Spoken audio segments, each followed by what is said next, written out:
మెదక్ జిల్లా తూప్రాన్ మున్సిపాలిటీ పరిధిలోని బ్రాహ్మణపల్లిలో ఏళ్లనాటి ఉన్న కట్టుకాలువ రైతులు నడిచే నక్ష రోడ్డు కబ్జాకు గురైంది. సర్వే నంబర్ 123, 124, 125లో రియల్ ఎస్టేట్ వ్యాపారులు కబ్జా చేసి ఖడీలు పాతి ఫెన్సింగ్ వేశారు. రియల్టర్లు కట్టుకాలువ నక్ష రోడ్డు కబ్జాకు గురై 2 నెలలు గడుస్తున్నా రెవెన్యూ, ఇరిగేషన్ అధికారులు పట్టించుకోవడం లేదని రైతులు ఆవేదన చెందుతున్నారు. ఊరు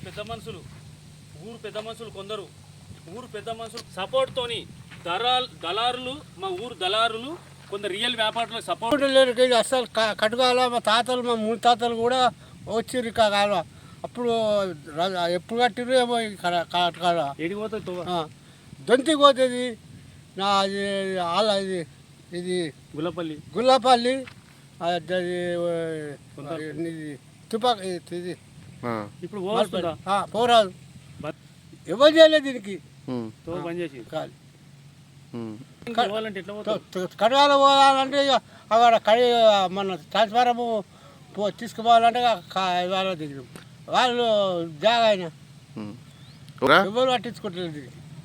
మేము కంప్లైంట్ చేద్దామని అనుకుంటున్నాం కానీ మా మంది కూడా అంత సోకసు లేరు.